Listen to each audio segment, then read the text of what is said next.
Good evening. Cool. That doesn't look very good. Is it in my lights? I'm all shiny and things. Can you see me, folks? Is there anybody there?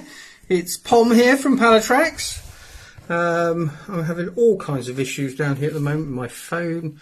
What is going on? You can see I've spent loads of time getting this right. Why am I all shiny? Let me switch this light off. Ah. No, I think it's these things. 1 second, folks. It's all going a bit wrong. I don't know why. I'll put the light back on. Is it this? Is it? Because it's daylight, probably. And we actually got some... Oh, well, I just look really pale and pasty. I don't know what's going on. Lee Jackson, get yourself down here soon. I desperately need you down here. Trevor, how you doing? Neil Watson, good to see you. A few people bobbing in. So tonight's prize, just to let you know, is something that's only just come out. So if you haven't seen this before, hi Keith. Need to catch up with you soon. Paul, how you doing? Ian, it's good to see the faithful here. So I'm just going to tell you what the prize is. James, how you diddling, mate? Thanks for helping out on the page, sharing information. That's really good, James. I really appreciate that. Neil, Andre, congratulations. We all need to congratulate Andre for his new PB Grassy. So what was that on again, Andre? I can't remember, but well done, mate. Great result. Well done. Anthony, how you doing? Hope all's good with you. So yes, I'll just kick off. So if you don't know, and I'll probably get this all wrong again, but you have to just, if you want tonight's raffle prize or whatever we want to call it, live feed prize, all you've got to do is send yes to this page. So the Pallatrax page, not my personal page, but yeah, I'm going to get you down here. Yeah, you're definitely, I'll be on the horse 20th. So what it is, it's basically on a show tonight, because one of the things I'm going to show, because it's always a bit difficult for me, because like you develop things and then, you know, it's not arrogance or indulgence. I develop, I'm in that lucky position where I'm putting performance before profit and, you know, all the things I'm kind of doing. So we've revamped the pop-up range and changed some of the formulations, changed some of the base mix as well to create a food base mix. A lot of pop-ups out there aren't food, you know, they're just a blank of the mix. And people say to me, yeah, but they're not going to eat it. And it's like, no, they're not going to eat any bait that's on a hare. But if you want something that's going to give off various attractions, including food attractions, you need to have food content to it. So anyway, Steve, how you doing? So basically tonight's prize, because I love them to death, I've caught so many fish on it, is the new Jungle 10mm and 10mm squabs and the boilies. So a pot of those. Matt, how you doing, mate? Good to see you here. Edward, good to see you here. So all you got to do is ping yes to be a chance of these are brand new, hot off the press. They've gone through another process as well. Believe me, I don't know how to make them any better. So there we go. So that's tonight. Just ping yes to the main page here, Pallatrax page. So, right, that's the competition bit. And I'll show you. But what I'm going to do tonight, and I don't know, I'm going to have to change lights and things. I've got some new lights. Well, actually, I'll tell you what, I'll show you these lights.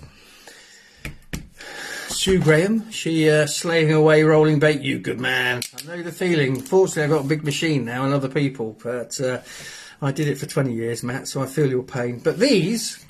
people have real struggle with taking decent night shots. Oh, don't you worry, Lee. They're all here for you to have a wander around. Ian, I know I keep asking, are they 18mm multiple and jungle pop-ups? Oh, he keeps asking. And Pom shall deliver. 18mm. Well, I'll go through this again. Okay. Right. You've put me on the spot, Ian, because now I need to tell you what I've done. So these are now all made. So 18mm multi-worm, boilies and squabs, 18mm jungle. And the jungle range is, like I say, being revamped. So we've got all, and so has the crave range. That's all been revamped as well. 2 in the hour. Oh, blimey. What are you using there, Matt? Have you got an automatic gun, or are you just doing it on a standard gun, like a pace gun. I was showing Lee down here, you know, how obviously when you've got the machines, that's just for rolling bait on the bottom. Hi, Stephen, good to see you here. But pop-ups we do by hand. They have to. It's totally different base mix. It doesn't go through a machine. I love you so much more, Reenie Graham. So much more than you can ever imagine. Good to see you here, Reenie, all the way from Scotland, Glasgow. You so need to get down here and go and have a tea on the green. Darren, how you doing, mate? Good to see you here. So yes, so the pop-up range has been completely revamped. We've now got, and I'm now working on the crustacean cocktail one, which is the well, me and Lee are going to be working on that when he comes down. That's the team exclusive bait. So don't forget, join Team Pallatrax. I bought a paste gun, corking, a garden master roller, a big boy. Right, yeah. I mean, the way to really speed it up, Matt, is you can go all the way. Before you get to machines, I went all the way through the Shillham tables, good quality but very expensive. And then obviously I've got the big machine. But when it comes to pop-ups, but the one, and I think Lee will back me up here, is if you can get a small compressor and one of those little compressor guns, so you just give me a shout sometime, Matt. I'll tell you where I get them from and the things. That just whacks it out, mate. You just won't believe how quick that makes it. Larry, good evening, sir. So we know you do, Reenie. It's been wonderful having Sue down here. We just need you both down here, but. So yeah, Matt, give us a shout if I can be of any help, point you in the right direction or helping you out. I've got various accounts, so I can get stuff a lot cheaper for you, things like that. So please feel free to get, but you know, I've gone through that pain of, you know, different. The biggest gun I ever had before I went to machines was this gun called, by a company called Cox, an English company, and that would take 2 kilos of paste. And yeah, it really, yes, Lee, it certainly does. It saves a lot. Rich Shaw, I tried to phone you. You tried to phone me while I'm working, cooking. I hope you're not paid, just people food. Well, you're cooking people into food. I don't trust you, Shaw. I knew there was something. I thought you were a serial killer. Rich, give us a shout after 8, mate. Just need to have a catch up. So make sure you're all right. Hope you're feeling better. When I was making pop-ups, I did everything by hand. Yeah, Anthony. Well, I'll say the big machines that I've got in the factory, you can't use that kind of base mix. You know, when the book comes out, I can kind of reveal all, but you know, a lot of the base mixes are actually made for the machines, so they roll. That's why my base mix is a nightmare, because of different things that go on within the manufacturing process. But obviously we won't make too much to do it by hand. But yeah, if you want to get it perfect and spot on and things like that, with tables. Yeah, no worries, Matt. Well, here to help, mate. And like I say, 25 years of doing it. There's not, and please, no arrogance here, but I do know a lot. And if I don't know it, I'm sure I know somebody that will know it. But hi, Pete. How you doing? Been away now, back at work for my sins. Yeah, I need to speak to you about Ireland, Richie, but we'll speak again. So what am I going to do here? So you know about the pop-ups. Any questions on the pop-ups, just give me a shout. Hi, Jason, how you doing? Good to chat to you the other day. I tend to just add court dust to make my 100% the same as my freeze. Like I say, give us a shout, Matt. There's lots of different ways you can do it now. And there has been changes within fish farming applications and ingredient. We sing off the same hymn sheet, and it's not like you don't catch shed loads of fish, because you do, but there might be a few tips I can give you. I'll certainly put you in contact and set you up to make it quicker, because it is a bit of a night. 8 men was yeah. So well, say it's all right when you've got if you're just using a corking gun. I mean, it's painful, and that's how I first started. And I think I did that. This is 25 years ago. I think I did that for about a week, and I invested in a compressor and a kind of air pressure gun, and then I went up to the big Cox gun that took 2 kilos, and that was too big, and then went to machines. So I've actually gone back for my pop-ups to the smaller one, because you can whiz it through. Wayne Tester, how you doing, mate? But yeah, the smaller the nozzle, the worse they are to come out. So yeah, any questions on the pop-ups, just give me a shout. This is a hot tip. So people have a real struggle There you go. Grips, not grippers. We're grips, Jason. But like I say, Jason, you know where I am. You can always give me a call, mate, and wish you the best of luck with it. Or if you actually sit back and think, what happens if the industry has got it? Sorry, I spoke to Jason for the first time. He's a new team member. And we had a good old chat the other day. And what happens if some things are old wives' tales or Chinese whispers? You know, it's got round and it's not quite. And obviously, I look at that. I look at every product and try and find the best value, you know, but at the end of the day, I want best performance. So it was always a struggle to do decent night shots. And what that was leading people to do, hi Tony, how you doing, mate? What that was, people were then using slings for all the wrong reasons to keep the fish basically there until the morning when you get sunlight or daylight. And the trouble is that a retention sling is just to retain, not for hours. It stresses a fish out. It causes all kinds of problems. And I still see it today. I hate it. I saw somebody the other day there was 5 slings in his swim. It was on a Facebook post. And he said, I was busy on the dance floor last night. And I must admit, I'm not into all the kind of current lingo. But, you know, he kept 5 fish trapped. They can't move, stress out, all kinds of things, just to take morning shots, and that's not right in my humble opinion. Yes, yes, you've got hi Terry, sorry, getting confused. I think I've said everybody. So yeah, good luck with all, Jason. But going back to night shots, these, and Sue Graham, Reenie's wife, showed me how to use these, which is basically, that's the expensive bit.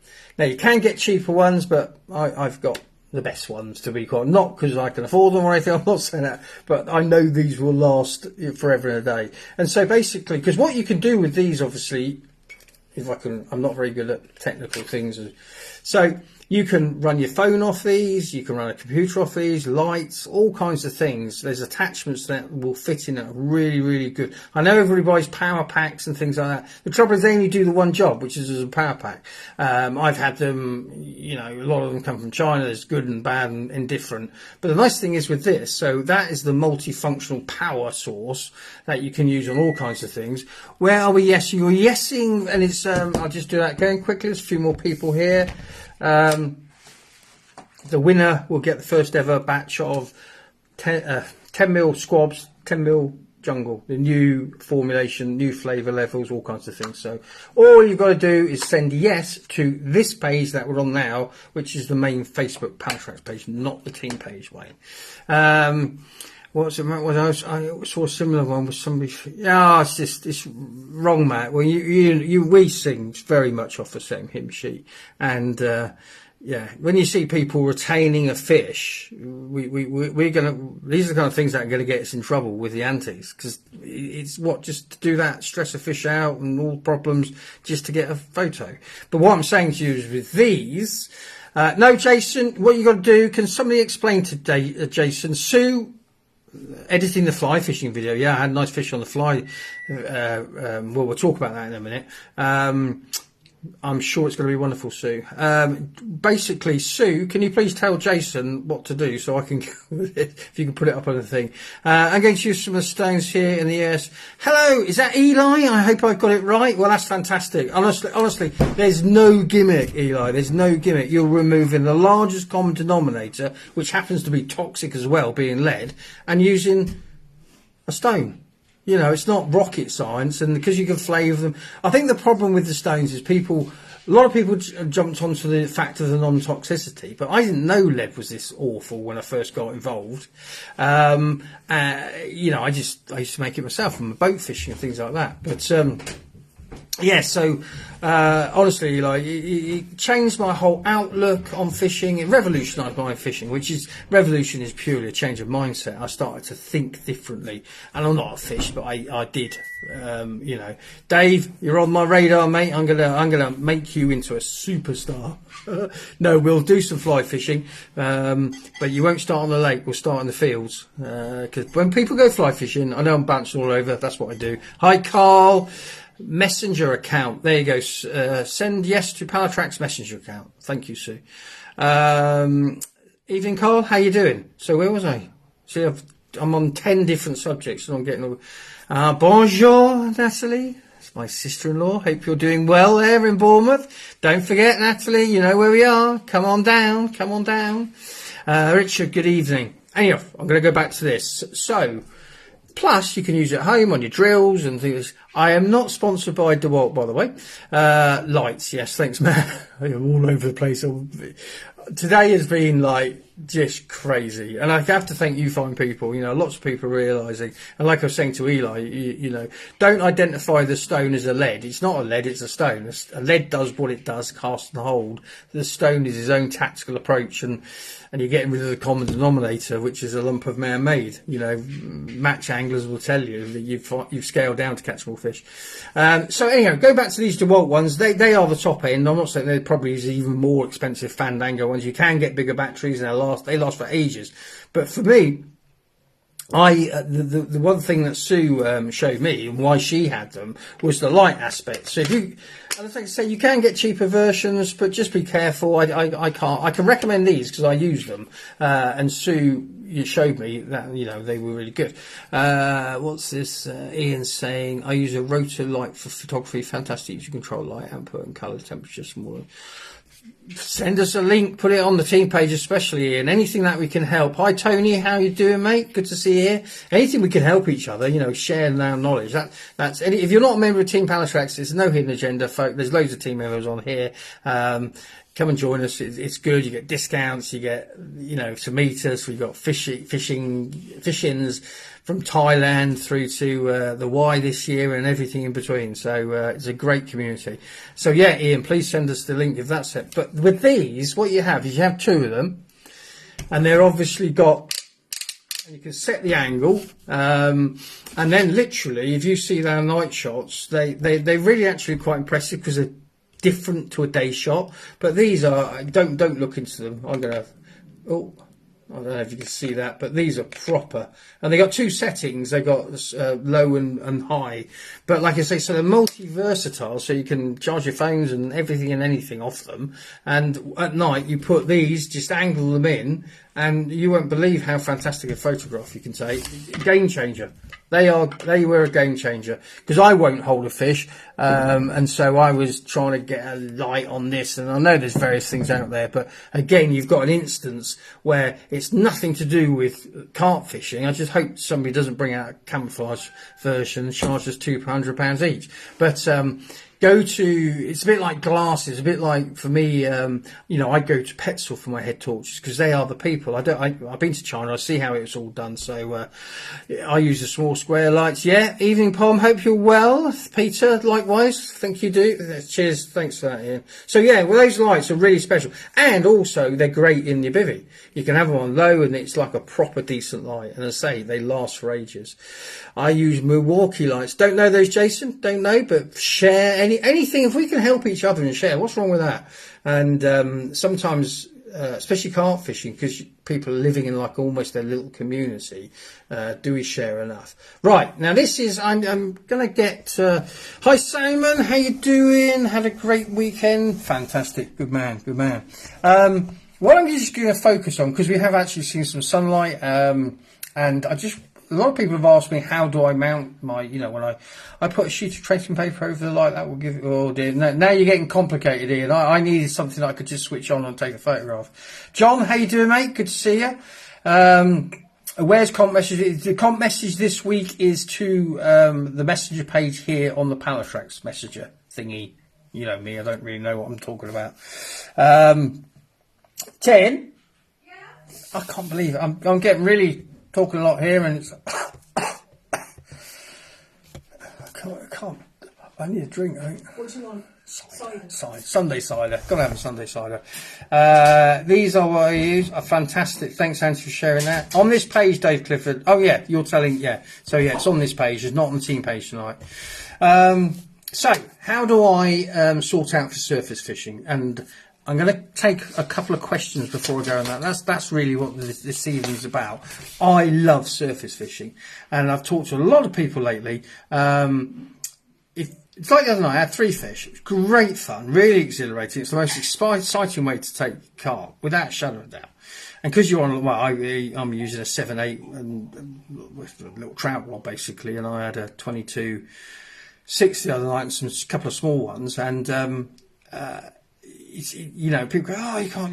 Well, you can, because it's like a big elastic band, a fly rod, and so it takes the lunges. As long as you keep a huge arc in it, you can land big fish on these.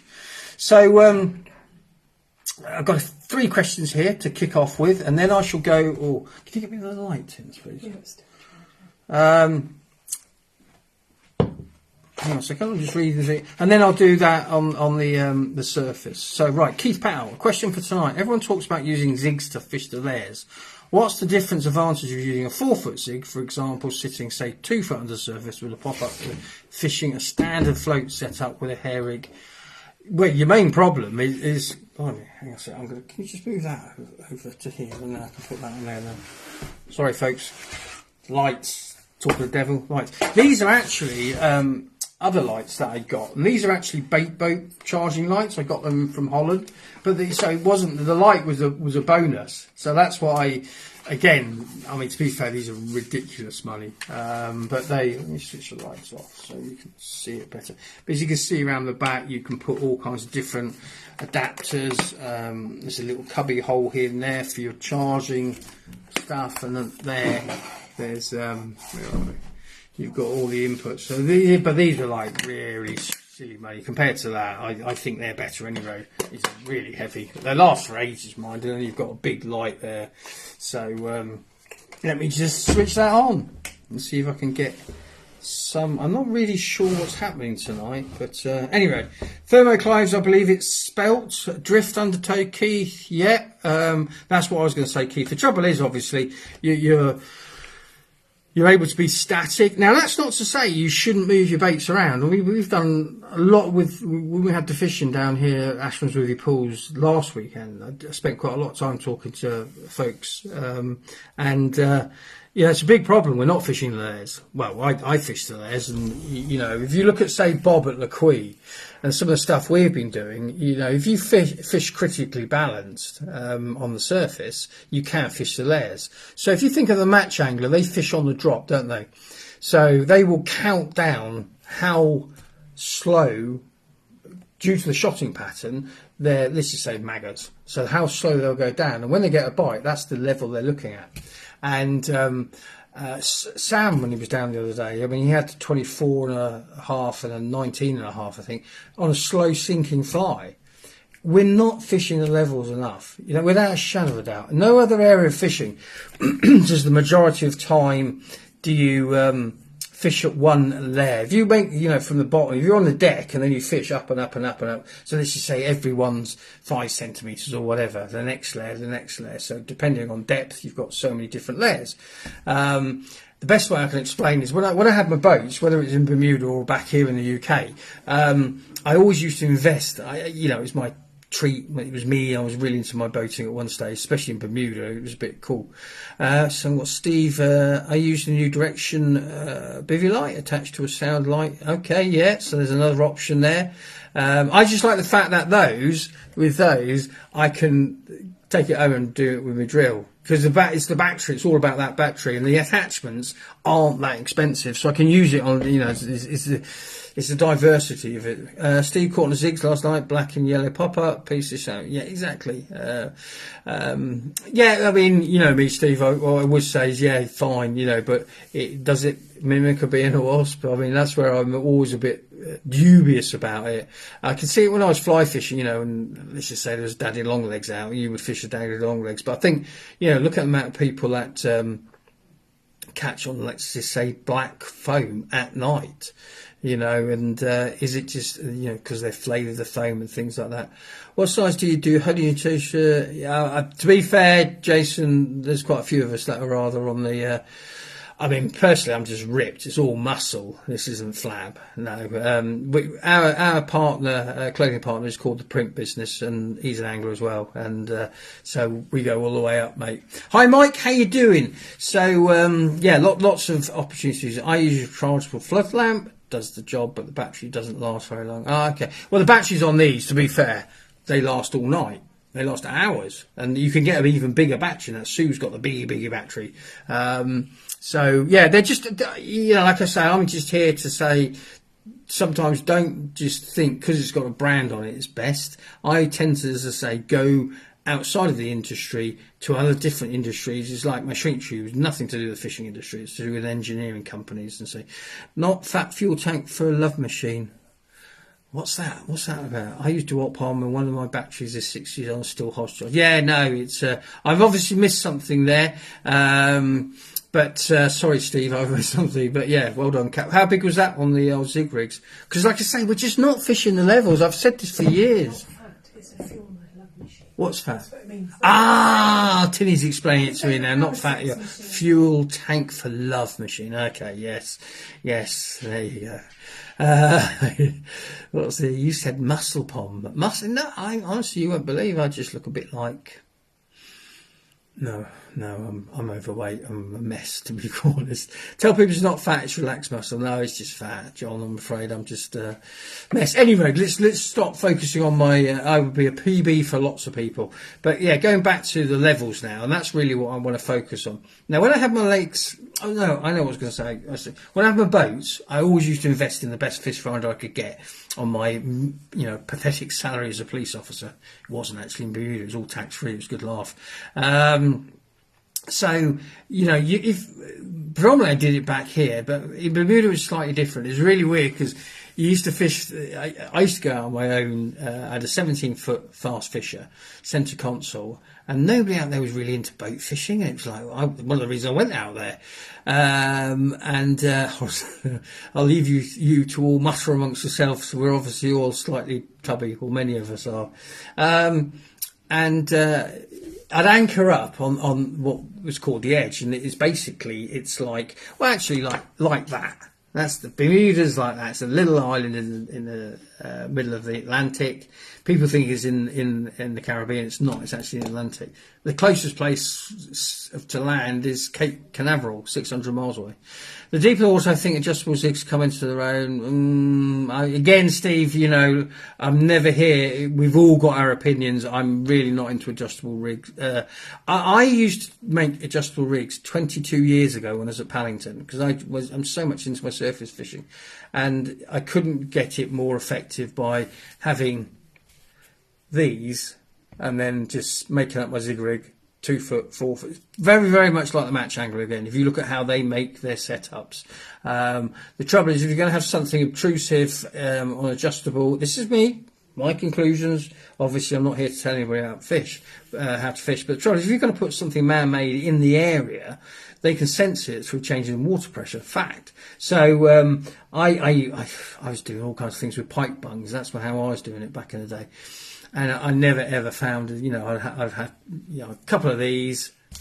They're cheap as chips off of eBay or something like that. And you just wind your zigs so you've got, and you'd have, these aren't my zigs, these are my fly rigs. But you'd have like 2, 4, 6. So you'd have different ones, and you just take it off and clip it on, and you're off again. By putting a quick change clip on. But so you go to 2 foot. So I'd have. I go all in with zigs, or I would suggest you go. I don't fish enough to do it, but if you've got 3 rods and nobody else in the whole complex is catching, you'd be crazy not to realise there's a good possibility the fish aren't on the deck. So then you've got to find it. And I've done so much fishing, and so many times, I've caught off the surface. When people, I had my best ever, please don't think this is arrogance again, but my best ever session, full stop, in time and motion, 3.5 hours at Paddington, 7/8 fly rod, cork ball like that, if you can see it, cork ball like that. I'm going to show you how I make that, and flavoured. I flavour the cork ball like the fly angler would change flies, basically, because I'm trying to scream out to the olfactory system of the fish. Now, I came back down the lake. I'd had a wonderful afternoon, 3.5 hours, 27 fish, probably 12, 13 pound. They weren't like, 20s or anything like that. It didn't matter, because to be fair, they roar around on a 7/8. And I can always remember this guy who was sitting in his tent, his bivvy was like almost in the water's edge. It was a screaming hot day, really, really flat calm, fish all over his swim on the surface. I hadn't caught anything, and I had 27. And when I walked past, he said, not really carp fishing. I thought, I don't get it. we just go fishing to catch. But there we go. That's just a story. Wayne will testify. Wayne Tester will testify how many fish I took off the surface. But hardly anybody fished on the surface at Pallatrax. And it's the same down here. And it's great that I'm seeing some team members bringing their fly rods or openly talking. Because by not fishing the different layers, you're not going to catch. And the best way to emphasise, again, as I say, I used to invest in these really, Fandango fish finders, and I had one that went to 1,500 feet out in Bermuda, and Bermuda, as I was saying, it's just like that. And I used to anchor in about 100 foot, and then I'd swing round because it went down very, very quickly, and then it went down to 7 miles, and sometimes my boat would drift around. And then the screen would just go black and all these kind of things happen. It's because basically underneath me there was 7 miles of sea. It was an amazing experience. 3 years out there, I can remember being out on the edge once and looked underneath my boat, and there was a tiger shark as long as my boat sat in the shade. Yeah, crazy days. Just watching a match angler fishing the margins. He changed his rig 2 times. Not really any change in getting his bait taken now. Changed to worms, taken straight away. Yeah, exactly. It's not about, I mean, this rig thing, I'm afraid, is, reinvention of the wheel. It's all about the bait and the depth and things like that, and very hard to beat naturals, full stop. Look at, there's a well-known angler recently, he was catching all these fish, and it was apparent that he was using loads of worms, because naturals is what it's all about, to be quite honest. And it's quite interesting. I've been making natural baits with multi-wheel crustacean cocktail, better part of over 20 years now, because you can't deny that fish feed on what they feed on, which is naturals. They don't, they unnaturally feed on a man-made bait, and if a man-made bait hasn't got any food content in it, it then becomes a lure. So there we go. So hopefully, Keith, just going back to these levels, so back over here, when I came back here, I've had several boats over here: Warrior, Shetland Alaskas. I had a thing called Cox 22, it was like a little tugboat. That was quite cool.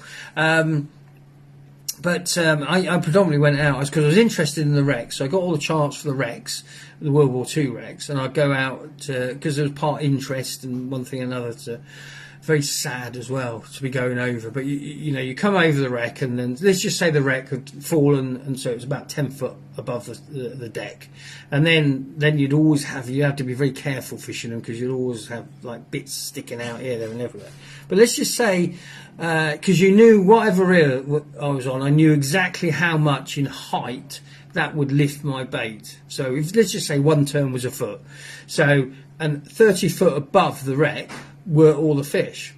So what you do is you drift over them, you'd reel up to 30 foot, and then you drift through them. So you knew you were taking the bait through them. Now, if I fished 3 or 4 foot up or down that, I never got nothing.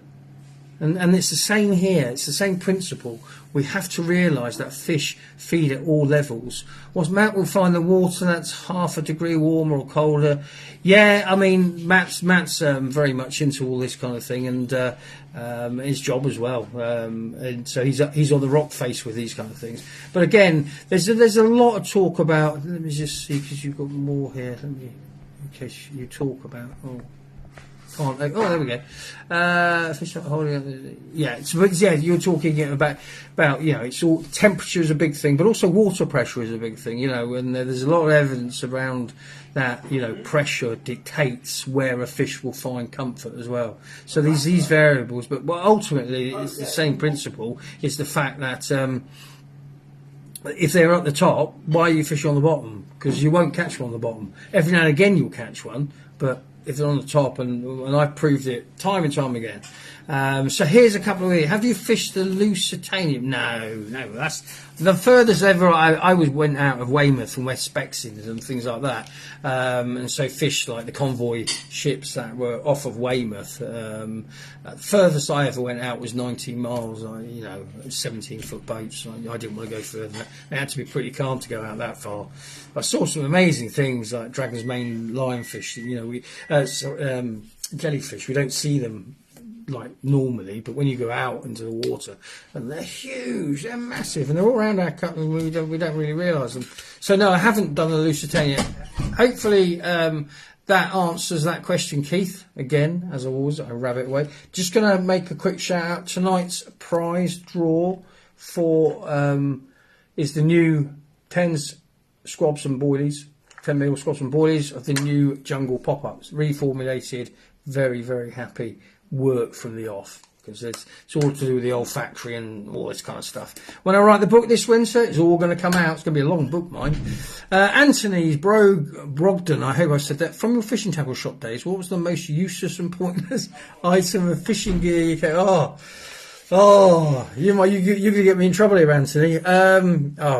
Honestly, what's the best way to diplomatically say this? There's a lot. There was a real... I was talking to somebody today about it. It's quite interesting. Talking to Gary, who owns a fishery in Ireland, and they've just gone grips only. A lot of people are realising now that there is no agenda. I could be telling the truth, and I know I am. So he's just gone. His fishery is just grips only, because grips are designed for performance, but also for fish safety. And we were talking about some of the stuff that anglers have, and there's so many things I've seen. I think the best way to look at it is two ways. One, is there any true innovation to actually catch fish? Okay, you could say a new light or a new thermal mug. I'm not being dismissive, but I do get frustrated. But I was saying to Gary, when I first had my first shot and Company X's would send their rep in, I'd be sitting there going, I'm going to see, I'll just pinch a bit. And they would, come in and they go, we got these new products, and they bring out I'm just pixeling like that, and it's like, yeah, I've got loads of, but these are really comfy, and it's like, no, it's a pair of scissors. That won't catch me any more fish. What have you got in that bag and box and in the back of your car? And it was the new thermal mug or the new stove, or no, I wanted stuff under the water, line, all that kind of stuff. Which is why I ended up going off and doing my own thing. And what you've got to do, I suppose, is decide, A, if it's true innovation to catch fish. I mean, it might be innovation on the bank to be comfortable. You're a good man. That's a fish and a half. Galen, all the way from Canada. I hope you and your family are well. For anyone who fishes with Sue, she always changes things up. Exactly. She's a good teacher, isn't she? Really. Had a few big bass out of Weymouth. Yeah, I used to go out. I'm going all over the place because you're popping and things are popping into my mind as they always do. But I used to run my boats out, had a couple of boats out of Weymouth. I used to go and fish Portland Bill, and the race there is one of the biggest turns of water in the world. I used to fish a shambles for, say, turbot and things, lovely tasting turbot. But huge, the bass fishing off of Portland when they were on the run, they were brilliant. But back in those days, we're talking a long time ago, probably 30 years ago, at the end of the Weymouth Pavilion, they used to have they had a facility where they used to breed sand eel. Now, sand eel and lawns, which is like a big sand eel, is the native food really for loads of fish, to be quite honest, predatory fish, and bass love them. Now, if you went and drifted out there with a live launch or a live sand eel, and I must admit I'm not into live baiting, full stop, but if you did, it was probably 10 to 1. I used to fish jellies and a soft plastic called a Delta. I caught a lot of fish on that, but it was nowhere near as much as the people around me that were fishing and drifting on launch or live sand eel, because natural food, naturally for them to do it. But that's one big tuna. Was that? I take it that was on a grips mat, wasn't it? Size 14. But so yes, Anthony. The other way to go look at it is also, again, I'm not being political here. Some people won't particularly possibly like, but you've got to look at the industry as I do, and 26 years in it, 2 tackle shops, yada yada. I mean, what have I had to go and make? That's, I suppose, the best way of saying it, because from an underwater point of view, hence why I've made all my own bait. What I sell is the overspill, if that makes sense. Why I designed the grips, because why should we be forced to only have 2 hook points? But what you have to remember, I suppose, if you look back over the years, is stuff that's been brought onto the market and it's no longer here. And that's when you think, well, if it was that good and all the marketing, why aren't we all still fishing on it? And Yeah, good man, good man. You know how good those grips are, Matt. Saying that, Bob had Bob at Lequy, which is one of our associate fisheries, a few years ago. I can remember he was fly fishing on a slow sinker, so he's fishing the levels, just waiting for the tug, waiting for the line to move forward. You can't see it's just a wafter. You get the weight exactly right, and then it comes down. And as I was saying earlier, like match angler, you count down. So let's just say every second it goes down, I don't know, 10 inches or whatever.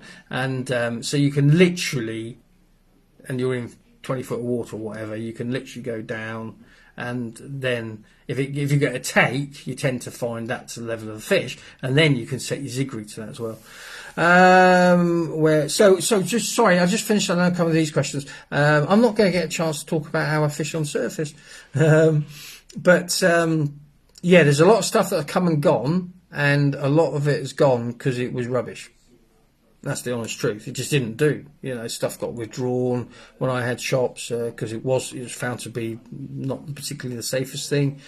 All kinds of stuff. If you said to me, put me on the spot and say one bit of kit, you'll all agree or disagree or have your own opinions, and like I say, that's what a good clean debate is all about. But under the water, and just completely alienate Pallatrax, just as an angler, I can't give you anything. That's for me, in my opinion, and the way I look at my fishing and interpret what angling's about. I can't give you any gamma. I say I'm not going to get involved with Pallatrax. I do what I do, and hopefully people like it. But Gamma was a real revelation, appreciating that you could have a higher standard of fishing line, scientifically proven, and therefore that has your fish is attached to that. So I want that to be the best. Loads of stuff on the deck, obviously on the bank, but another bank stick is not innovation; it's just replication.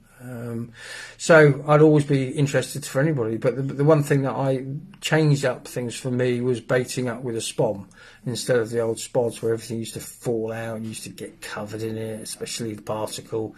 Then the heat would come out and you start stinking like sick. And but the spom was a very, very good way of delivering bait and more bait. The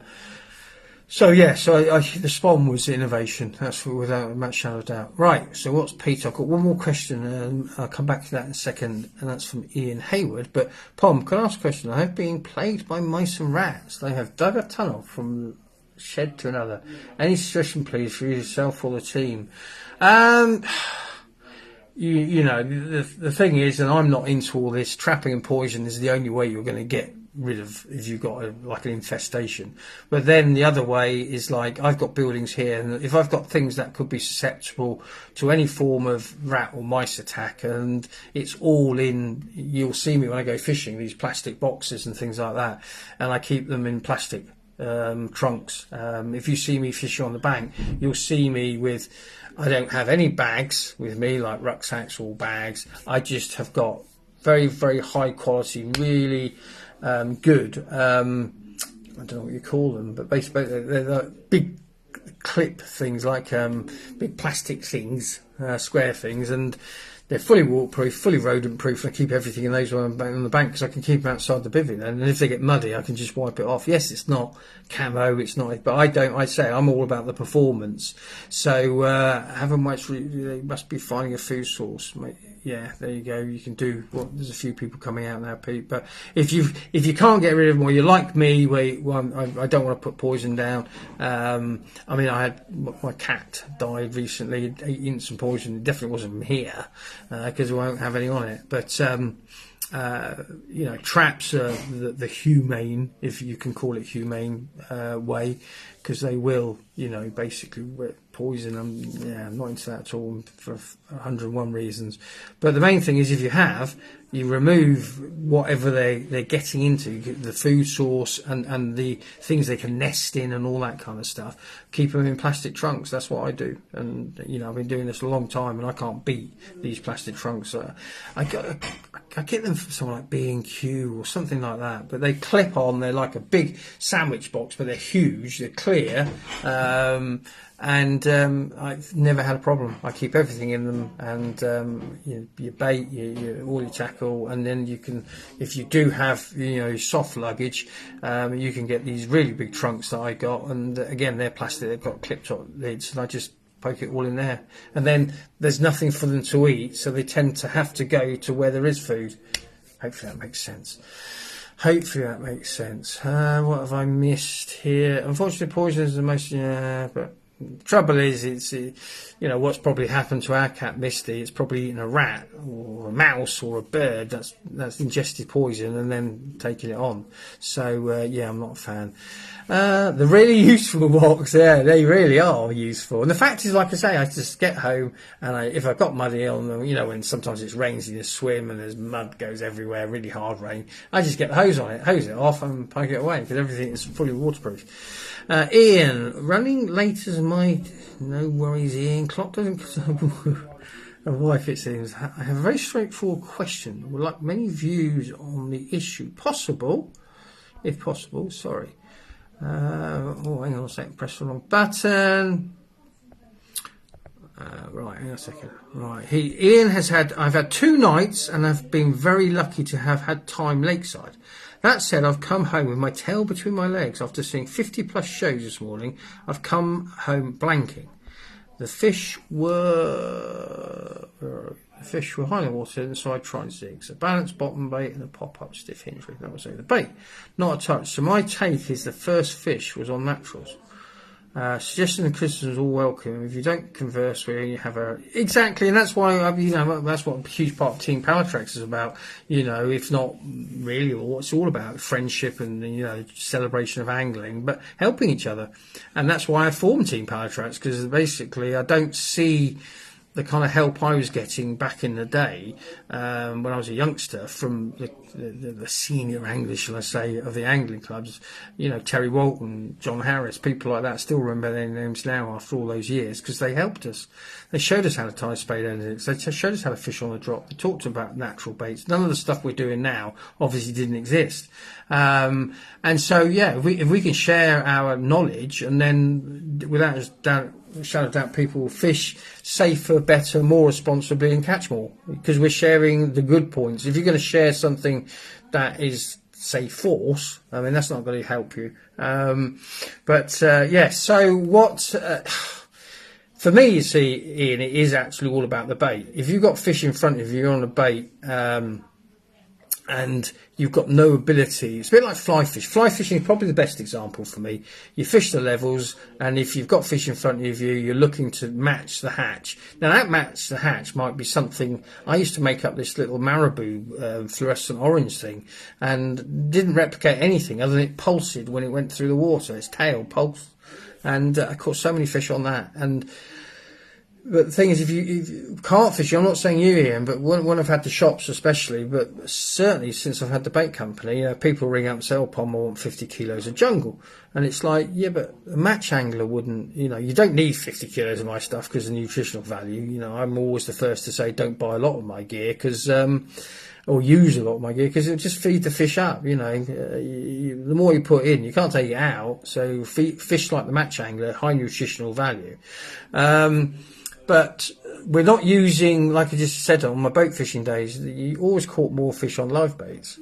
So your maggots, your worms are the natural kind of ones that we would gravitate to. But because we're not doing things, in my humble opinion, outside of what we're doing. So, for example, actually, I'm going to get this because this might show you where I've gone.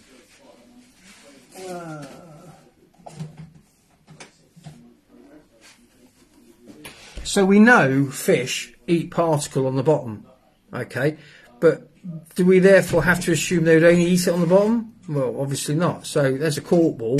Let me just turn this round. Let's see. So there's a cork ball. So I can zig rig multi-seed up in the air or up in the levels.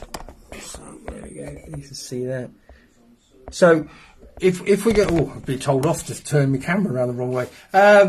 Criticism, you can't get criticism. You just get good advice. Anybody that critiques somebody in a nasty way needs to be booted off. That's why we don't have any of those on Team Pallatrax. Just it's about being nice, helping, sharing, caring, and all that kind of stuff. But I do think the limitation is the fact that people kind of focus on the man-made all the time, because fish will pick up anything out of curiosity. Because don't forget, they're inhaling it, obviously, in an attempt to find food source. But they can recognise a non-food source, immediately, to be fair, especially if it's stuck onto a hook or one thing or another. But why aren't we fishing particle up in the water, for example? That's a natural food source. We know hemp, for example, is full of omegas, so the attractant level on that and one thing or another.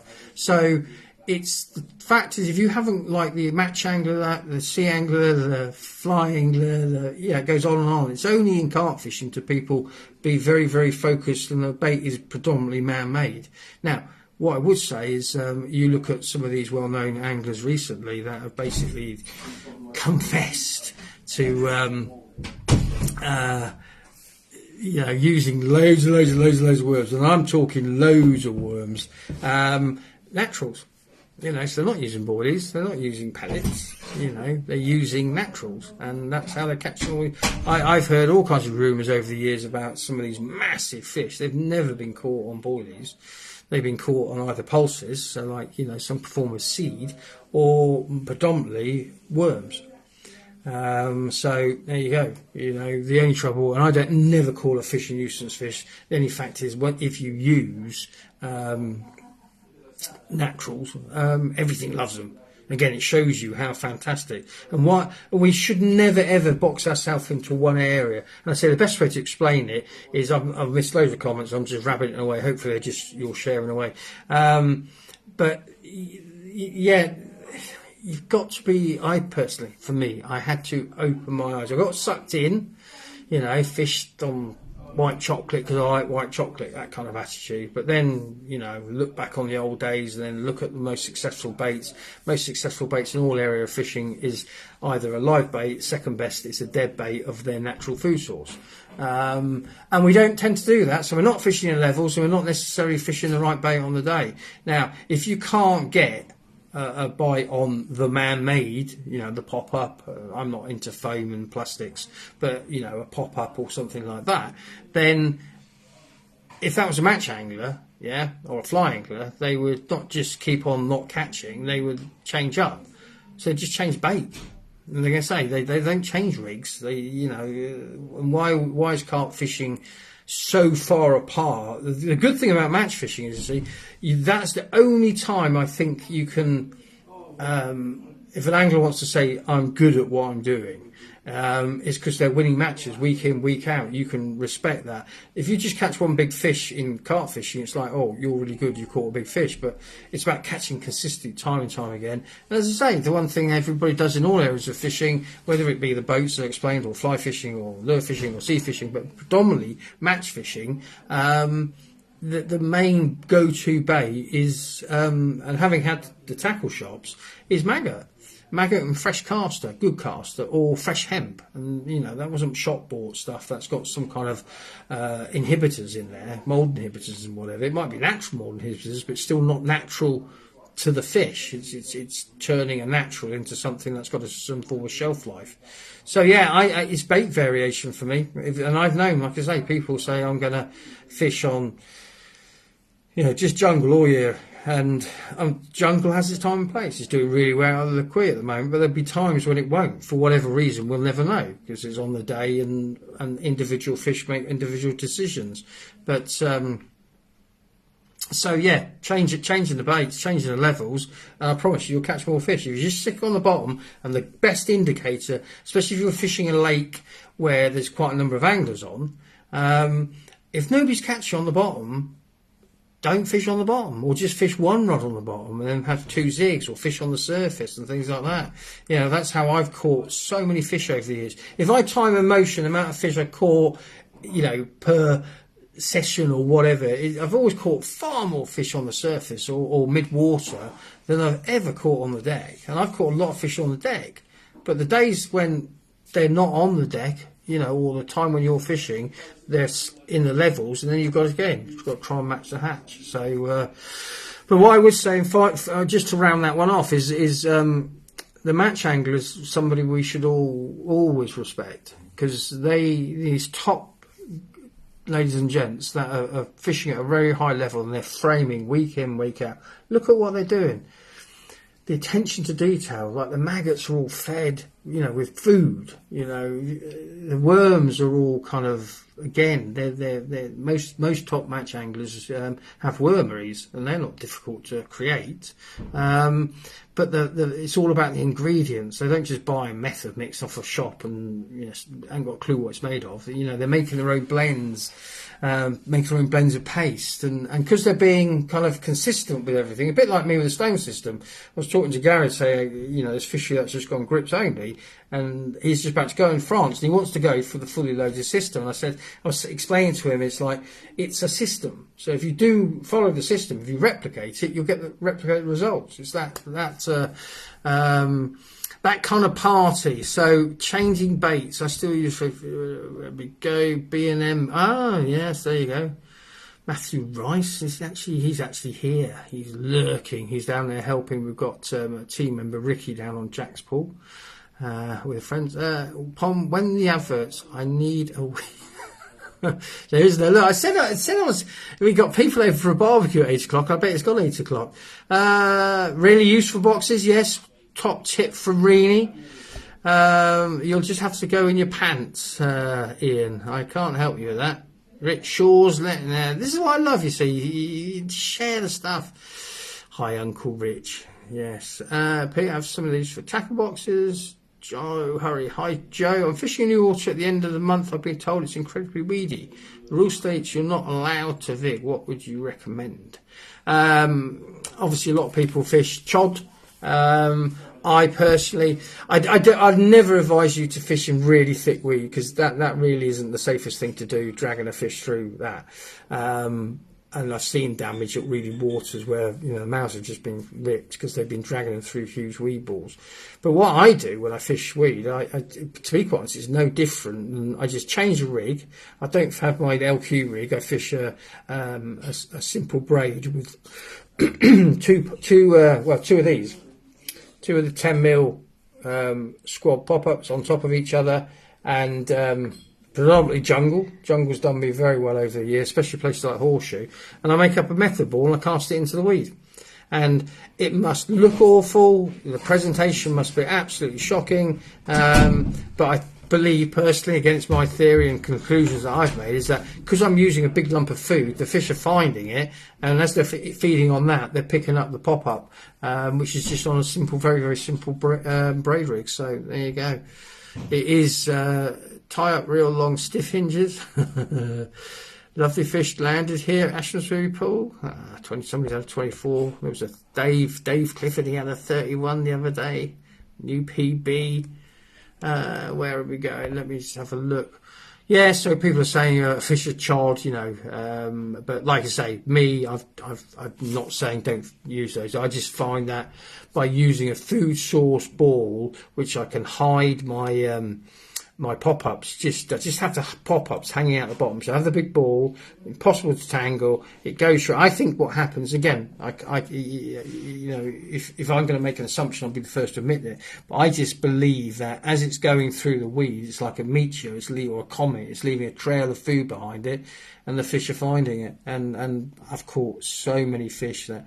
And again, it's one of those tactics. It is all about the ingredients. When people have said to me before, "Oh, method's rubbish," and it's like, well, the method's just a tactical approach. It's all about what the ingredients are made of. Going back to a match angler, they don't just use any old thing; they use proper. Loving the particle caught ball. Yeah, there you go. You know, we've got to. One of the things. You need to open your mind. I mean, there's a saying, isn't there? If you keep on doing the same thing time after time, expecting a different result, is the first sign of madness. Now, I am slightly mad, but I don't do that. I am looking at that as a flaw. as it is. If you keep on doing it, expecting a different result. But if you do something different, then you can expect a different result. Now, it could be good, it could be bad, it could be indifferent. But at the end of the day, why aren't we popping up or zigzag fishing with particles? I just don't know people are doing this kind of stuff. We're kind of stuck into one way of fishing. But if you open up and expand your mind, especially around baits, there's loads of things. So if we're not fishing the levels and we're not fishing the right fly on the day, so to speak, we're doing, basically your odds of catching are going to be lowered. It's that simple.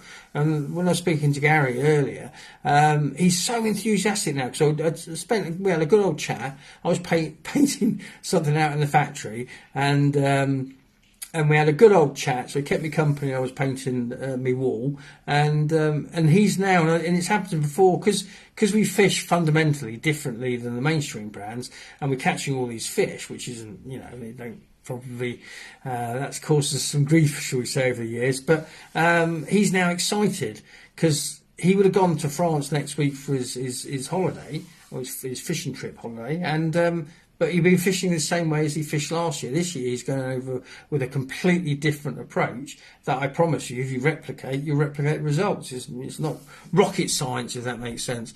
Lee's saying carp, we'll probably go with the child. Thanks, okay. Carp eat all sorts of flowers and seeds that fall in the water. They contain natural chemicals that scream me to the garden. Yeah, well, it's like hemp. If you look at, a lot of people say, they eat hemp because it resembles a snail, and it's like, no, they don't. That's an assumption. As soon as you say that about a fish, what they do, and we do know, is they have got a value, especially through the omega oils. So that's why they're eating it. It's not, they say, they crunch and the fish must think they're snails and that. As soon as you say something like that, you have to admit you don't know if that's true. But like Lee says, all of this stuff. I mean, when I used to fish the Trent, used to have big elderberry bushes this time of year. And if you wanted to catch roach, you'd just literally almost lip hook a couple of elderberries and just trot them up against trot, and because the fish are there, they're eating them. It's food, natural food. Right, Steve, if we are curious about something, we can use our hands. Fish can only use their mouths. Well, actually, that's not true, Steve. Sorry, I'm not having a go, but if you study the bar, I always say to people, if you want to be the best hunter, because don't forget, when we're fishing now, it's not traditional fishing where you're watching a tip or a float or you're feeling a jerk or whatever. You've set a mouse trap as such. And if you actually look at how fish detect things through taste on the water, they've got little gel bumps called hairs on their linear line, changes in water pressure. But the main thing is, and it's really a good thing to have a look at, and I would suggest have a look at the basic biology of fish. On the outside of their face, on their cheeks, they've got chemoreceptors. So they've got chemoreceptors around their mouths and barbels, but actually on the Matt will back me up here because he's into all that kind of stuff as well. But they can actually taste. If you think on your tongue you've got chemoreceptors, so when you taste something, you lick it, and they can actually brush onto something and they can see if it's food or not. So there you go. I never knew that, but when I was told that, it was like, wow, these fish are far more intelligent than we give them due.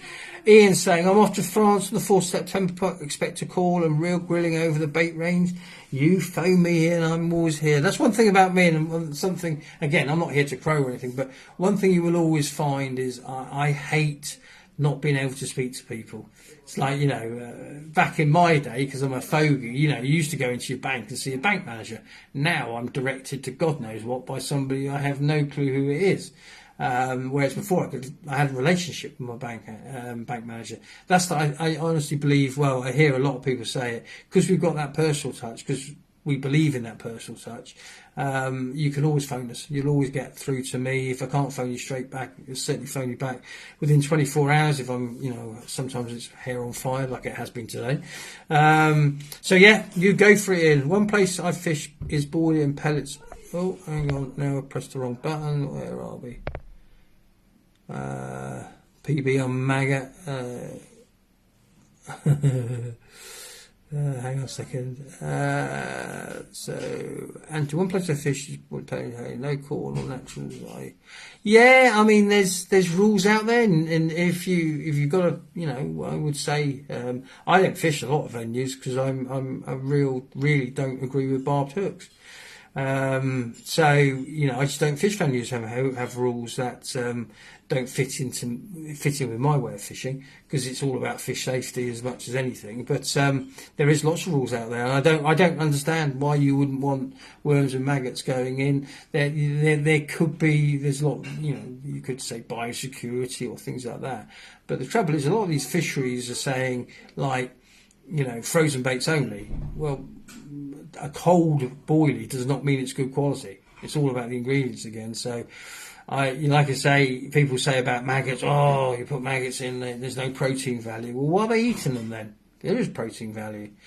So Matt PB on the maggot, yeah, exactly. Well, like I say, if we could fish maggot, if you said to me, right, you can only fish one bait, that's it, and if you don't catch fish, you're going to have your head chopped off or something like that, yeah? So I was really pressured to fish it. I'd be on maggot. I know I'd catch all and everything, but eventually you'd wade through and catch, you get caught. But that is the trouble, and I don't look at it as trouble. I certainly don't class them as nuisance fish. It's just that you're on such an effective bait, they're on it. And so why are we ignoring it? And some of the stuff I've got in the pipeline, I think folks will find it very interesting. Yes, Ian, I could really, I could mess with your head a bit, but not through wanting to mess with it, but literally if you look at things from a different angle, you will end up with a different result. And if you look at it from a common sense angle, not by somebody saying, who's an influencer saying, you need to buy this. If you look at it and take your own ownership of everything and look at, don't fish with dog biscuits, fish with fish floating biscuits, if that makes sense. Don't just follow the narrative. So many times they've tried to shoot me down because of the stones. Well, I fish stones because it's a good concept. I didn't, though I'm classed actually because of the pattern, the inventor of a stone fishing way. Of course, I didn't. I invented it, I suppose, commercially is the argument. But there's, I went to a place in Portland in Oregon, and there was an Indian tribe there, and all they'd ever fished on forever was stones. So it's just, you have to, if you get involved in Pallatrax, I think you have to be able to open your mind that there is other ways of catching fish, and there's other levels of catching fish. The mainstream narrative is all the same. Whatever company is, this is the way you fish for carp. Unfortunately, a lot of people aren't fishing for tench and barbel now. Carp is the buzzword. But every company's telling you to fish the same way, but not really explaining why it's so good. It's like when they say drop lead for fish safety. Well, there's no fish safety aspect at all. I've asked so many people, okay, what's the fish safety thing? And they go, well, it's for fish safety. And it's like, well, what does that mean? It doesn't mean anything. And there's no proof. And I'm a fishery owner, and I've been doing this for a long time. Absolutely no proof at all of it being anything other than littering a toxin that damages the substrate. And it's like, but people do it. I know people do. I know on the retrieve, and you just think it's some crazy old stuff out there that doesn't fit in with me. And like I say, I'm quite happy to, help if I can. But you're always going to get, in the main, a different answer, because I focus on watercraft and everything under the deck, under the waves. I'm not really interested if, somebody said to me once, I use this pod because it's sexy. Well, it's fine. Like I say, each their own, but sexy doesn't actually do anything for me within the fishing arena. It's got to be functional. It's got to be the best thing for the job on the day. So Dave Clifford, when next out going to, well, you know how to fish the float ledger now, Dave. You cannot fail, and you've been blessed as well. So it's going to. Yes, Steve, ex-match angler as well. Steve's saying margins, too many people overlook. Oh, without a shadow of doubt. Well, Lee had the biggest fish out of Charlie's last week, and it was literally a couple of foot outside of his swim, just down in the edge. And if you think about it, and the match angler, when they finish their session, what do? Any bits and pieces left, they just chuck it on margins.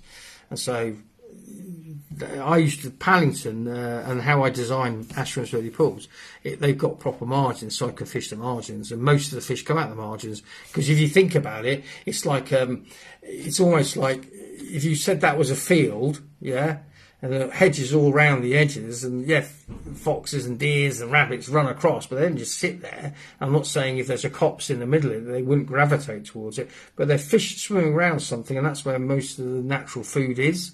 It gravitates towards the banks for lots of different reasons. So yeah, very, very much underfished, literally under your feet. It really is. Never assume that you won't catch them. By listening to Pallatrax team comments on feeds, the biggest game changer for my fishing was changing baits, not rigs.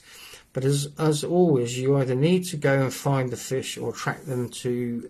Sorry, Colin, I've got to press a button there. You'll swim. Yeah, well... All I can say is if you revisit fishing and what I call serious fishing, i.e. match fishing, it's all about the baits. Look at bass fishing in America. You know, it's all about different lures of some sort, whether it's jellies, whether it's hard plastics, whether it's an out-and-out spinner kind of bait. I don't understand it, never have. Fell into the trap for 18 months thinking, well, that's the way you do it, so you have to, and then thought, no, it's not. That's not the way I was taught to match fish or see fish or anything. You know, if you're going to keep on changing rigs, all you're going to do is, you know, by being inconsistent, your results will be inconsistent. By being consistent on a proven formula, well, you'll just get consistent results. So I do think many people miss that trick. I do think a lot of it is down to the industry and some very, very clever marketing. But you know, nobody's going to make... I used to breed my own maggots and think that was disgusting to be honest. I used to hang pheasants off, and all the squats used to fall... a long time ago, I wouldn't do it again. But yeah, I mean, why when you're zig rig fishing, for example, aren't you using something, as I say, you can use, you know, your particles, but then on the hook have, especially with grips, because they tend not to fall off, have a couple of maggots.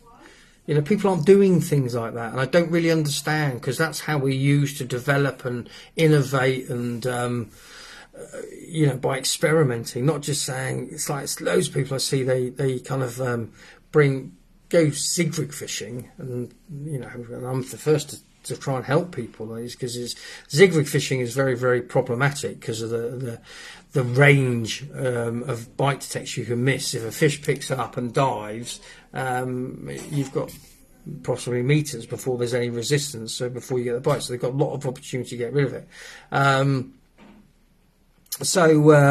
Yeah, it is about, I would suggest to people, do just open your mind a little bit. Don't believe everything we're told in the magazines, like don't believe everything you're told in the newspaper. And if somebody wants you to buy something, they're only going to say good things about it. And you could say, oh, that's what you do, Simon. And it's like, well, no, I don't. That's an assumption. I'm not doing what I'm doing for that reason. And people who know me now know that's not the case. If we put performance before profit, and if we share the knowledge we've accumulated together over many, many years, I believe we'll make the sport a better place. Environmentally responsible. But also by doing that and focusing on quality, it's not quantity, it's quality, you'll just catch, you know, less is more, you'll catch more fish, to be quite honest. And that again, this is my humble opinion, you make your own decisions, but I'm more than happy to draw people to conclusions I've made from all the things I've done in the fishing trade.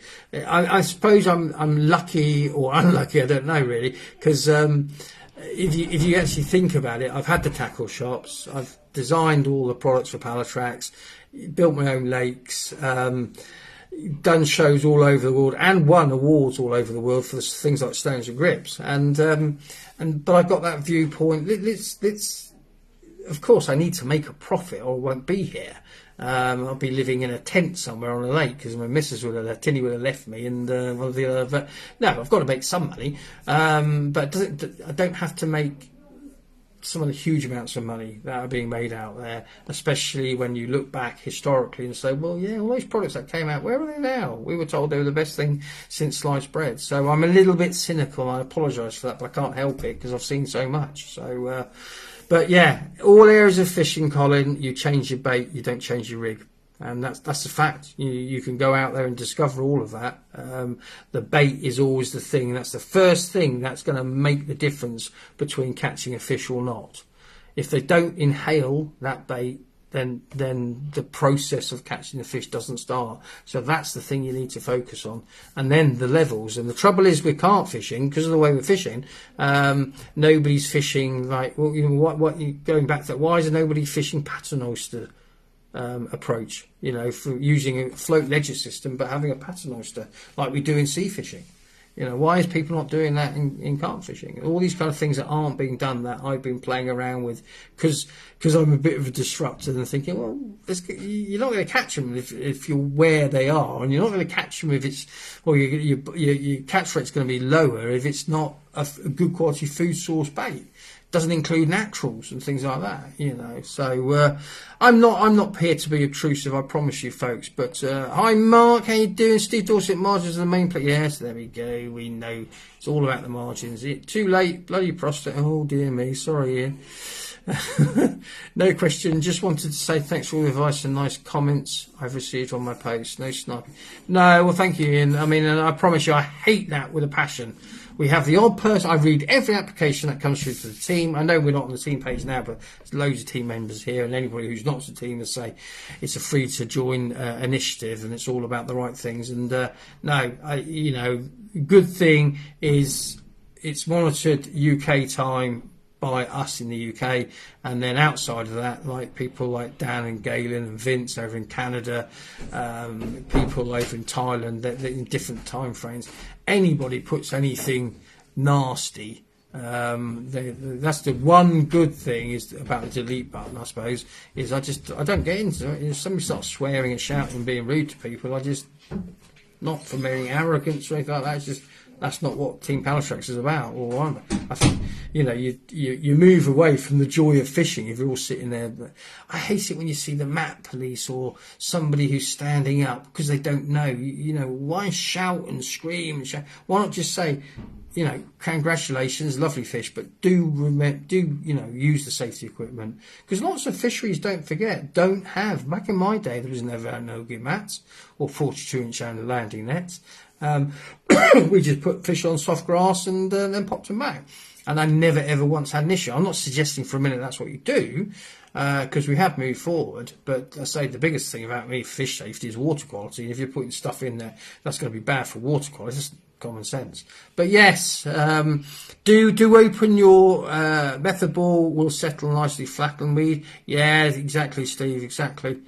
Hi John, how you doing? Rowan, how you doing? On the subject of baiting, how much bait do people tend to use to bait a swim? Never too sure. Now, this is a really, I'm going to get so told off, but I'm going to have to cover this question. And then I've got the prize, the raffle draw thing here as well. This is the reason I'm writing the book. This question, Darren, all the other stuff is kind of a natural flow. It's common sense, it's my own conclusions, one thing and another. But when people say to me, I'm fishing over 10 kilos of bait, okay, what does that mean? You know, it could be, it's either food, part food, different things. You know, it doesn't make any sense to me. And I'm not trying to be a dingle brain here. It just doesn't. If you say to me, I'm eating 10 kilos of food, well, it could be lettuce, it could be cucumber, it could be steak, it could cake. I could eat 10 kilos of cake. But you know what I'm saying is nobody's looking at nutritional value. So when I say don't buy much of my bait, it's purely because it's of a high nutritional value. You just feed the fish up.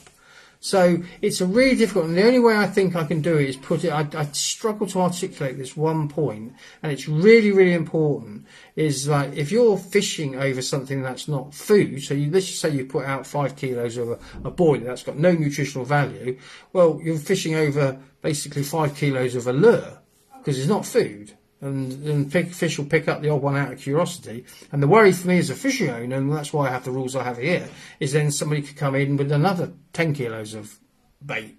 And so suddenly you've got all this bait going out. It's not food. It starts to rot and causes problems. But what you need to do, I would suggest, is, again, replicate the match angler. Little and often.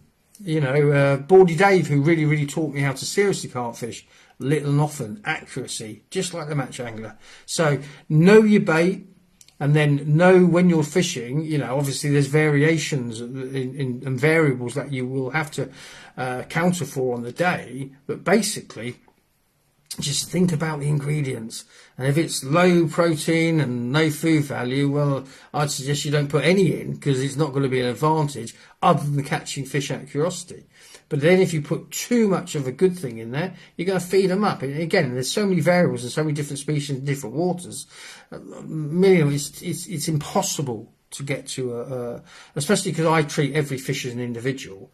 Like every animal is an individual, every dog, every cat, everything, every human, we all do have different traits. And a lot of people out there will just say, well, it's a carp, and so they're all the same. Well, there's no evidence of that at all. If anything, far from it. So, it's a difficult question, Darren, unless you know what's in your bait, what the kind of protein level of it is, and the nutritional value and things like that. It's a very difficult question, because the standard, it's a bit like drop lead for fish safety. When you kind of look over the wall, there's nothing there. It's just, and it's a bit like when people say, I'm fishing over all this bait, and you go, but what does that mean? And they go, what do you mean? But bait isn't an ingredient. Bait is made up, and the actual truth of the matter is bait can be, and majority of the time is a lure. So question everything, assume nothing. If your bait has not got a nutritional value, you're fishing over something with fishing over nothing other than problems for the fishery. But if you're fishing a high nutritional value, not oil content here, we're talking nutritional value, you don't need to have as much. And I think I struggle to articulate. Hopefully I've done that, and please tell me now, because I say the only way I've done it is able to kind of, in my head, get my head around it, is actually to write it. But because I just don't think I can explain it, because I find it's difficult when people say to you, yeah, but I'm fishing over bait, and it's like, but that doesn't actually mean anything. Bait's just a word, a generic word for all these different, plethora of different things we have, whether it be flies, whether it be maggots, casters, whether it be high food value, no food value, low food value. Does that make sense? Please tell me. Shoot me down if I'm not. Where are we? So not on here. No, you're right. Yeah, we don't have any of the trolls. We're troll-free zones. Just for non-believers with £20 gamma line, small stones, it went over. Well, like I say, Ian, it's so hard, isn't it? Because we've all become cynical. And what happens, I suppose, the big question is, and I'm here with no arrogance, this is just a statement of fact. Because again, I'm not claiming, for me, I'm doing it the best way I can. And I honestly believe that. I'm putting performance over profit. I'm putting fish safety over anything else, especially water quality. That's the main thing of looking after fish, is their water. It's like looking after the air we breathe. If we don't do that, we're going to have problems. But who's that? Again, Lee's saying, but what I would question, Lee, is don't forget, again, what are those 7 to 10 ballies made of? If they're high nutrition, yeah, but if they're no nutrition, no. That's why I need to write it down, I think, because unless you start thinking that has got a percentage of food value, it's never going to be eaten because it's an 18mm pop-up. And you're not going to throw freebies out. If you're going to throw freebies out, it will actually be like I say, the floaters I kind of get the fish going with. But then again, I don't put a lot of those out because then I don't want them to feed up. But you just have to be very careful about the ingredients of bait, is what I'm saying. Know where it is. And if like me, I make bait to, I would suppose, is the Ribena standard. I don't make bait to be the nasty, cheap, horrible blackcurrant that you can buy from Timbuktu. That's where I am with it. So less is more, but know what it's made of and know what impact. Like I say, when you feed maggots, little and often. But why aren't we doing that when we feed, in carp fishing, tench fishing, bream fishing, barbel fishing, chub fishing? It's that one's a bit of a mind thing here, but actually when you get your head around it, you think, yeah, well, bait isn't, what's what a bally's made of, or what my pellet's made of. It's like when people say, I'm fishing over 5 kilo of halibut pellets, and you're thinking, it's for a flatfish in the sea with a stomach. Why are you putting that out? And that's why I won't have things like that on my waters. Not because I'm going to be arsey. I've got to that stage where I've done everything in actual fact to protect my waters. And as well give good performance for the anglers. So I'm going to have to go very shortly. I'm going to get, thanks, Lee, 100% catch rate so far on the system. Well, Keith is a prime example. And again, not blowing smoke. I mean, Keith, we've had some chats, took the time. I mean, his time. When people say to me, I can't believe you're having a chat with me. It's like, yeah, but you're having a chat with me. You've picked up the phone, you've stopped doing what you're doing. So the least I can do is, help. Keith really embraced the system. And as he says, he's 100% catch rate. He's catching rates of fish. You could say they associate the texture with snails, but definitely not the natural food signals. Again, Lee, you've got to be careful. This is what you could say that, but at the same time, you have to admit it's an assumption. I'm not saying it's not the case, but unless you could actually ask, I suppose, an individual fish why, what, and how, we're always going to have to make assumptions, and sometimes they're wrong, and sometimes they're ways off. But the fact is, there's been research done. I think you're talking about hemp here. There is the ingredient as such within a hemp shell is what it is, and it's food. Tons of water for fishing. I personally use 20-30 loose. This is a problem, folks, and hopefully this is, Trevor, I'm not having a go. Don't forget me wrong. I think we've got to discuss these things, but it depends on what water you're fishing. Personally, use 20 to 30 loose hook baits. But what does that mean, Trevor? And again, I'm not trying to be difficult here. I'm just trying to help. Because that doesn't mean anything unless you know what those hook baits are actually made of and what their nutritional value is. Do you see the problem I'm up against? Does it make sense? Reese, how you doing? Hope you're good, mate. Reese, give me a ring at some stage, mate. I'd like to have a chat. Good night, everyone. Got to go to my beauty sleep. Waiting to say. Right, look, folks, I know this still. I'm going to get shot, hung, drawn, and quartered. So what I'm going to do, I've done nothing because I warbled on. It's your fault. Hopefully it's been some interest. Don't think I'm kind of out there to rock the boat. I just want to go fishing. When I go fishing, I want to catch as many fish as I possibly can in that responsible way, and that's why I do what I do. And tonight's winner, who wins the 14... Oh, I'm being told now I'm in real trouble. But tonight's winner, who will win the new tens and squabs and boilies in the jungle. Oh, there you go. Is Darren Barrett. So, Darren, if you're still here, please just send me, Simon Pomeroy, a personal message on with your address details, and I will get those out to you ASAP. I'm sorry, I've got loads of comments. I do apologise, but I've got to have to go. I'm in the doghouse now.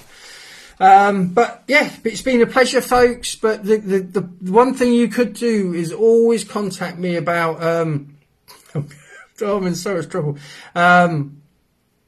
If it's no nutrition, it's not a boilie to me. I forgot that.